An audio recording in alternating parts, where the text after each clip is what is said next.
ರಾಜಿ ಮಸಾಲ. ಎಂತ ಅಡಿಗೆಯ ರುಚಿಯಾಗೋ ರಹಸ್ಯವು 20 ರೂಪಾಯಿ. ನಟಿ ತ್ರಿಷಾ ವಿರುದ್ಧ ಆಕ್ಷೇಪಾರ್ಹ ಪದವನ್ನು ಬಳಕೆ ಮಾಡಿ ಹೇಳಿಕೆಯನ್ನು ಕೊಟ್ಟರು. ಪರಿಣಾಮವಾಗಿ ಈಗ ತಮಿಳುನಾಡಿನಲ್ಲಿ ಆಗಿರುವಂಥ ಬೆಳವಣಿಗೆ, ಡಿಎಂಕೆ ನಾಯಕ ಉದಯನಿಧಿ ಸ್ಟಾಲಿನ್ನ ಪೊಲೀಸರು ವಶಕ್ಕೆ ಪಡ್ಕೊಂಡಿದ್ದಾರೆ. ನಟಿ ತ್ರಿಷಾ ಕೃಷ್ಣನ್ ಅವರ ಕುರಿತು ಆಕ್ಷೇಪಾರ್ಹ ಹಾಗೂ ದ್ವಿಅರ್ಥದ ಕಾಮೆಂಟನ್ನು ಮಾಡಿದಂಥ ಆರೋಪ. ಡಿಎಂಕೆ ನಾಯಕ ಉದಯನಿಧಿ ಸ್ಟಾಲಿನ್ ಅವರನ್ನು ತಮಿಳುನಾಡು ಪೊಲೀಸರು ವಶಕ್ಕೆ ಪಡೆದಿದ್ದಾರೆ. ತಂಜಾವೂರಿನಲ್ಲಿ ನಡೆದ ಕಾವೇರಿ ಪ್ರತಿಭಟನೆಯಲ್ಲಿ ಈ ಘಟನೆಯಾಗಿದೆ. ಮುಖ್ಯಮಂತ್ರಿ ವಿಜಯ್ ನೇತೃತ್ವದ ಟಿವಿಕೆ ಪಕ್ಷ ಮತ್ತು ಮಹಿಳಾ ಆಯೋಗಕ್ಕೆ ನೀಡಿದ ದೂರಿನ ಆಧಾರದ ಮೇಲೆ ಈ ಕ್ರಮವನ್ನು ತೆಗೆದುಕೊಳ್ಳಲಾಗಿದೆ.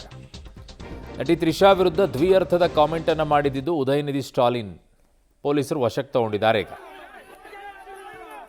ದ್ವಿಅರ್ಥದ ಕಾಮೆಂಟನ್ನು ಮಾಡಿದ್ದು ಉದಯನಿಧಿ ಸ್ಟಾಲಿನ್. ಕಂಪ್ಲೇಂಟನ್ನು ಕೊಡಲಾಯಿತು. ಟಿವಿಕೆ ಪಕ್ಷ ಹೋಗಿ ಮಹಿಳಾ ಆಯೋಗಕ್ಕೆ ದೂರನ್ನು ನೀಡಲಾಯಿತು.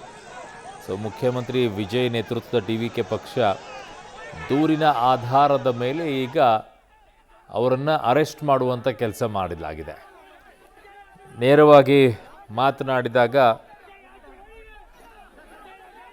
ಈಗ ಉದಯನಿಧಿ ಸ್ಟಾಲಿನ್ ವಿಚಾರದಲ್ಲಿ ಆಗಿರುವಂಥ ಬೆಳವಣಿಗೆ, ಅವರನ್ನು ತಗೊಂಡಿದ್ದಾರೆ, ಅರೆಸ್ಟ್ ಮಾಡಿಕೊಂಡಿದ್ದಾರೆ ಈಗ.